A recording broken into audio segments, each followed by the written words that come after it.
And I also have a lovely piece of narrative managing in this live blog about countering harmful content.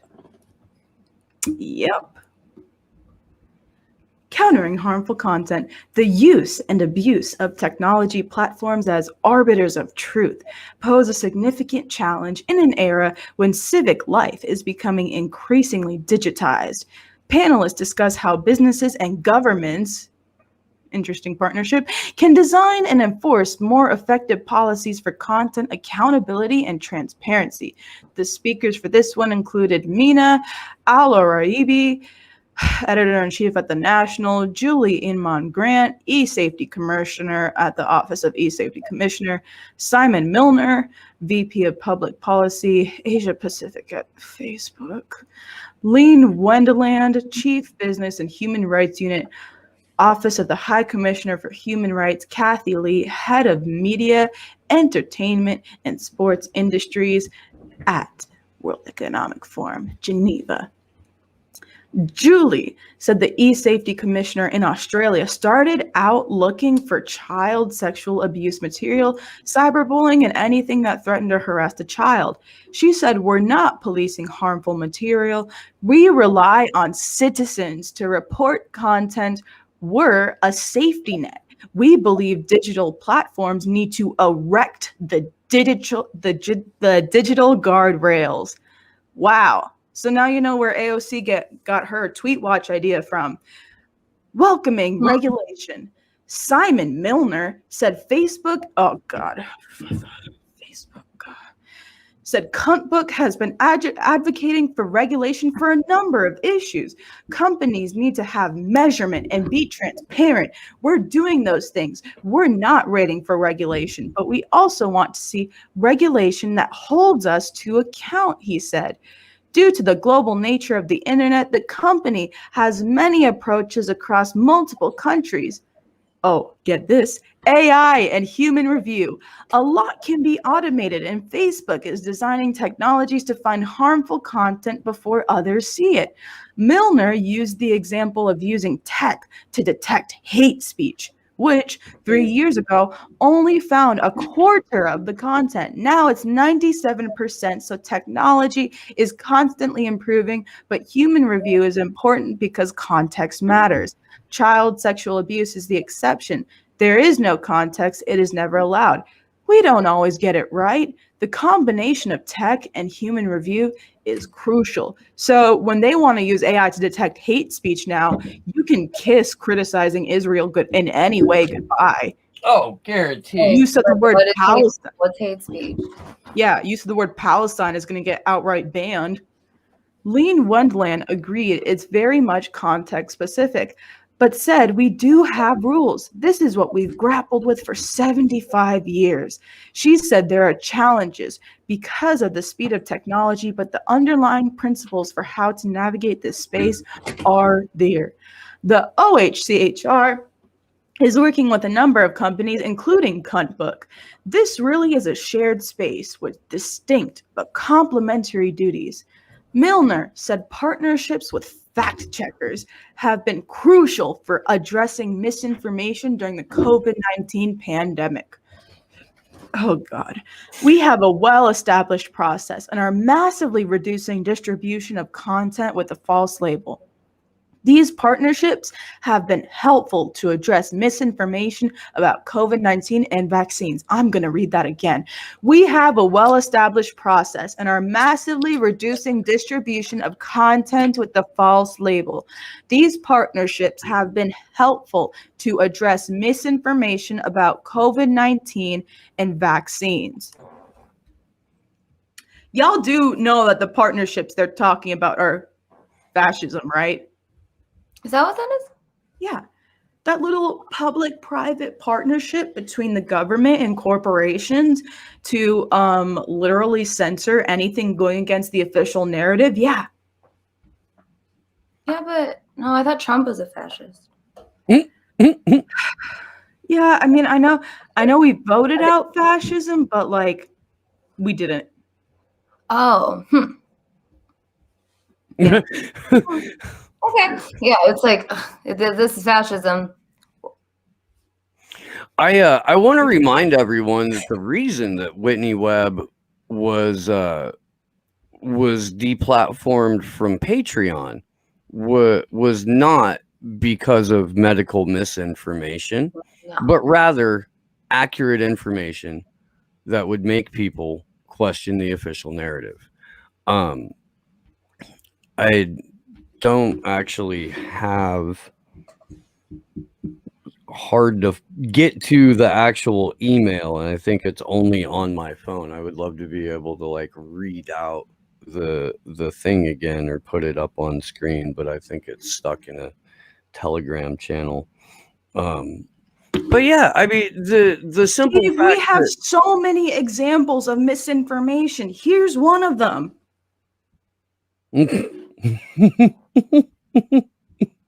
Yeah, it's exactly how they did her. It's yeah, that's a exactly how they did reenactment of Patreon's email to Whitney Webb. Literally just left it blank. Can you say yes? Because you can't cite sources directly from the CDC or scientists or doctors themselves. No, you can't do that.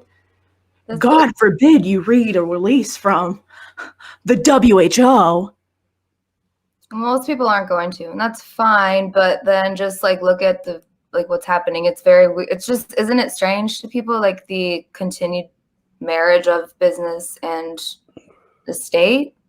I'm surprised at how little people really talk about it or kind of worry about it, especially with tech or something like Salesforce. Like, they're everywhere, but also at the same time, people aren't really going to look for that right away. So I don't know. Is that it? That's not it. God. Yeah, what happened? What happened to Whitney on Patreon was fucked up. When you can, while you find the email, I'll go through another section of this thing because it's more or less in the same narrative managing birds of a bootlicking feather blocked together. Okay, 2020 was the perfect storm. In Mom Grant said 2020 created a perfect storm. Ooh, QAnon dog whistle. For harmful content, and they saw rises in child sexual material, youth-based cyberbullying, and scamming in Australia. The internet became an essential utility where people gravitated to work and socialize. You overlay that with all forms of humanity and you have a perfect storm. Oh my God, can they stop saying that? She has concerns around AI and bias in tackling harmful content and said there will always need to be human input from the same soulless fucks that censored people in the first place. Great. No perfect model. Wendland said it's a positive sign that companies like Cuntbook are coming out with a clear human rights statement, allowing stakeholders to hold them to account. Oh, those great stakeholders from fucking DARPA, which have defense origins covered by Whitney Webb. Great article. Y'all should go check it out. The more companies are embracing the responsibility to ensure their products are not causing harm, it's a way to start. There will never be perfection in this space. There's a lot of experimentation. Government needs to have regulatory framework founded in universal values. This field is moving so fast, if we don't have a clear compass to navigate, it will be all over the place. This is a collective action problem, but there is not one signal model that will be perfect. Safety by design. Hold up. Like, who decides? Who gets to make the decision on these values? Right. I don't think I was. You guys didn't have a say in this. No, I don't remember. Economic Forum, Sleepy J, the son of literal Nazi collaborators. Come on now. The AI ethics board of the IBM. I was having this conversation the other day. Like, these people, I think, truly think that they are doing the right thing, and that's what's most disturbing of all. They think that they're doing the right thing for all of us because we don't have the agency to make decisions for ourselves on what is and isn't dangerous. That's a problem. It doesn't ever stop there. Yeah, no. To say the least. Everyone here knows that already, but yeah, it's so bad. Yeah, it is. It's yeah. All right. Okay, so Safety. Oh, sorry. let's yeah. go through this here real quick. Blair from Patreon writes, "Hi again, Whitney. Thank you for your reply. Not all of your content covering COVID is outside of guidelines. However, some of the content you're sharing on the website linking to your Patreon account, such as the examples shared in my previous message, of which there were none, might be dissuading your audience from taking preventative measures to fight the disease. Because this content is being funded through Patreon, it's subject to our guidelines. We kindly ask you to review your website again and remove this type of content." So, nothing that Whitney had posted on Patreon, according to Patreon, Right. violated their medical misinformation content policy. It was something on Unlimited Hangout, which Patreon is claiming they fund. Now, that means that if you're a content creator and on your personal private website, you have a link to Patreon, a donate button. In Patreon's mind, that means that's their website. Mm-hmm. They have provided the finances that allowed for that article to be written because you have a link to their website, because you have an account with Patreon. Patreon claimed ownership of all of Whitney's content, or at least fiduciary responsibility for all of her content. And that's why she's not on the platform. Yeah. Does anybody want to explain how that makes sense? Doesn't. Or how that even jives with, like, we're here to fight medical misinformation on our platform by kicking you off of it because somebody on your website had an article. Right, and they're afraid that it's going to make it. It'll sway people to make a decision that's outside of the narrative. Yeah, not that it was factually incorrect. Yeah, right, because they couldn't find anything that was. That it was factual information that may cause people to think is the problem. Yeah, it's really. I'm not even trying to be pretentious. It's really it's that simple. I think people try to be like, they think like, oh no, there's no way it could be like, there's no way. No, it really is that simple. I mean, it's their own words. Yeah. We just read them. Yeah. That's not an assumption or a supposition. It's reading their own words. Yeah, like we're reading Patreon's own words, trying to narrative management. We're reading the World Economic Forum's own live blog, which comes from contributors to the World Economic Forum's own words. Like we're taking our sources directly from the narrative managers themselves. And so is Ryan when he does a report on the Rona. Yeah. So is Whitney when she does a report on anything. Yeah. it is the idea that we're somehow crazy conspiracy theorists for citing the same sources that the mainstream media does, but using full context instead of what the mainstream media does, which is selectively take pieces from these reports that reinforce their narratives, whether or not they're accurate. You can take an out of context statement and make it sound supportive. Yeah. Yeah, for sure. But in the interest of informed consent and full disclosure, that's not what Ryan does. It's not what Whitney does. It's not what we do. It's not what Burmis does. It's not what fucking any of us that get piled on for this shit are out here doing. In fact, we're more careful than most to make sure that it's a thoroughly authoritative. To make sure that it is sourced. That's why I'm so damn slow sometimes, because you want to make sure you've got everything right, because not only will people be like, it's not right, but also if you're credible or if you're looking for the truth, you want to cite the truth, the full truth, even if it's not a convenient one. And I'm tired even of when the we lazy fucking commentators out there just shitting on everybody who cites a report and has more to say about it than just the surface. What the fuck is the problem?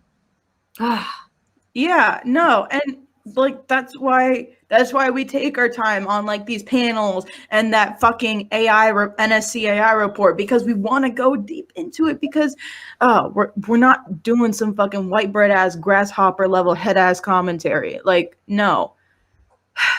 All right. Like, let them, they're gonna do that. That's fine, but just stop hating on people that go deeper. That's my biggest thing. Yeah. All right. Oh, and I remembered real quick kind of where I was headed. Oh my god. Did you? With that, well, the point being is that these two ladies sat on camera for a video essentially about how horrible Jeff Bezos and Amazon are, and they open it by trashing Rockfin and the content creators on it without having the temerity to be able to address them by name. Mm-hmm. And then go on to tell their audience to follow them on Twitch and to catch them on Twitch, and multiple times in the chat, hey, we're live streaming on Twitch too. We're on Twitch too. We're on Twitch, owned by Amazon and Jeff Bezos. Yeah. In their video about how bad Amazon and Jeff Bezos are. They're going deep in the paint for you to support them on Jeff Bezos's platform, because the actual independently owned and operated platform is the bad one. By the way, their network is on Rockfin. I don't know for how long at this point, because they're running around fucking shitting on it. Yeah, better people. Status Quo is on Rockfin. Yeah. They don't do very well over here. Why? Why do you think that is? Because people want real fucking content. All right. Back to narrative managing. More narrative managing. Woohoo! All right. Safety by design. Milner said we shouldn't expect any new online platform can do this. It takes time and money, so it's right that larger platforms should be held to account, but smaller companies still need to employ safety by design. Don't regulate on the basis of technology. You will get it wrong. And don't try with the one-size-fits-all approach. It doesn't take account of the different nature. It doesn't take into account of the different nature of products, or the fact that young people use services for different things. There's no perfect law out there. Countries are still trying to figure it out. Hopefully soon we'll get to a point where there will be something we can all get behind. The 3 Ps. Inman Grant said the keys are prevention, protection, and proactive change. By the time a child in Australia is 4, most of them have access to a device. Parents are the front line of defense. We need to arm them with the right tools and strategies, benefits, and minimize risks. You have to be pragmatic. But we also need to change the cultural ethos to mindfully assessing risk up front, so we're not retrofitting protections after damage has been done. It's about getting companies to be proactive. You can't buy a car or toy that's not safe. It's guided by international standards. What the flying fuck? We haven't acquired the same protections to our citizens, and that's why we have a lot of online roadkill. Okay, I'm gonna wait. Tectonic shifts in tech. In closing, Inman Grant said addressing harmful content online is an arms race, and we need to stay ahead of the criminals who are weaponizing tech platforms. From regulatory sense, we're concerned about the idea of a splinternet. We're trying to bring people along and share what we've learned. She added, there are going to be tectonic shifts in technology, including end-to-end decryption and decentralization. Okay. Sure. How do you take down content when there's no owner? We need to think more actively about what are the unintended consequences. And these are this pretentious ass graphic. Assess the source, go beyond the headlines, identify the author, check the date, examine the supporting evidence, check your biases, and turn to fact checkers last. Okay, now I want to go back up to this part. Yeah. The 3Ps part. Okay, I'm gonna get Homeboy's quote on this and read it again. You can't buy a car or toy that's not safe. It's guided by international standards. We haven't required the same protections to our citizens, and that's why we have a lot of online roadkill. Guys, they're talking about us like we're fucking children. Like we're all their fucking child test subjects. That like we need like we are in great need of their protection. We are in need of these oligarchs to take full control of the internet like our fucking parents. Because we're not responsible enough to do this on our own or decipher what is and isn't real. This is not good. So real quick, we got 95 over on YouTube, 41 on Rockfin. Let's if you're watching on YouTube, go make your free Rockfin account. And catch us over here. It's where we're gonna be when they yank the channel. We know it's coming. We do. Like the fucking lineup of heavy hitters that we have for the show for over the next couple of weeks. Pretty It's fucking awesome. Yeah. And that shit's not gonna stop.